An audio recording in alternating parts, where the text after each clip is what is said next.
అందరూ బాగున్నారా? బాగున్నారు అనుకుంటున్నా. ప్రతి మనిషి కూడా చాలా జాగ్రత్త కలిగి ఉండాలి మనం. ఎందుకు జాగ్రత్త కలిగి ఉండాలి అంటే, మనము ప్రతి విషయాన్ని కూడా చాలా చక్కగా విశ్లేషించాలి. ఎందుకు తెలుసా? మనం మాట్లాడే ప్రతి మాట సమాజానికి ఉపయోగం పడుతుందా లేదా? అందుకనే ప్రతి మనిషి కూడా మనం రైటా రాంగా కూడా తెలుసుకోవాలి.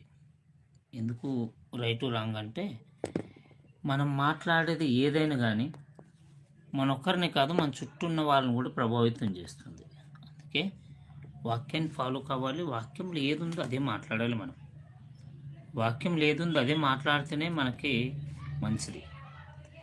కానీ క్రైస్తవుడు ఖచ్చితంగా ప్రతిరోజు కూడా వాక్యాన్ని చూసుకోవాలి, వాక్యాన్ని చదువుకోవాలి, వాక్యానుసారంగా ఉండాలి.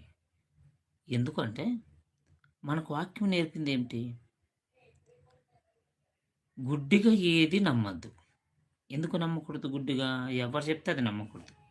బైబిల్నైనా సరే, వేరే గ్రంథాలైనా సరే, ఏదైనా సరే మనము చూడాలి, దాన్ని తెలుసుకోవాలి, అనుభవించాలి.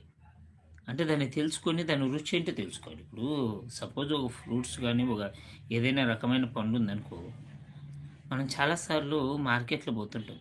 ఏం చేస్తారంటే, మీరు ఈ పండు తిని చూడండి అని ఇస్తారు. అంటే ఎప్పుడు మనం పండు తినలేమో దాని అర్థం కాదు. అంటే దాని రుచి తెలిస్తే నువ్వు కొనుక్కుంటావని వాళ్ళ యొక్క ఉద్దేశం. మంచిది.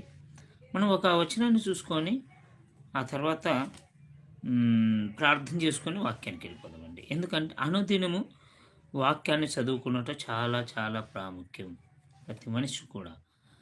సరే, మనం జాగ్రత్తగా చూసుకుంటే మార్క్స్ వార్త 4వ అధ్యాయం 24వ వచనంలో ఒక అమూల్యమైనటువంటి మాట, ఒక శ్రేష్టమైనటువంటి మాట, చాలామందిని ఉత్తేజపరిచేటువంటి మాట, చాలామందిని ఆలోచింపచేసేటువంటి మాట ఉంది. ఏమంటున్నాడంటే ఇక్కడ స్వయాన్ని యేసుక్రీస్తు ప్రభు ఆయనే మాట్లాడుతూ ఏమంటున్నాడు? మరియు ఆయన, మీరేమి వినిచున్నారో జాగ్రత్తగా చూసుకొనుడి, మీరెట్టి కొలుతురో వీరెట్టి కొలుతురో మీకును అట్టి కొలతే కొలవబడును. ఏమంటున్నాడంటే, మీరు ఏం వింటారో జాగ్రత్తగా చూసుకోండి అన్నాడు. అంటే అర్థం ఏమిటి? వింటే జాగ్రత్తగా వినండి అనాలి, కానీ జాగ్రత్తగా చూసుకోండి అంటే అర్థం ఏంటో తెలుసా? అబద్ధాలు కూడా ఉంటాయి కొంతమంది మాటలు. ఏది మాట్లాడినా వాక్యములు చూపించే మాట్లాడాలి.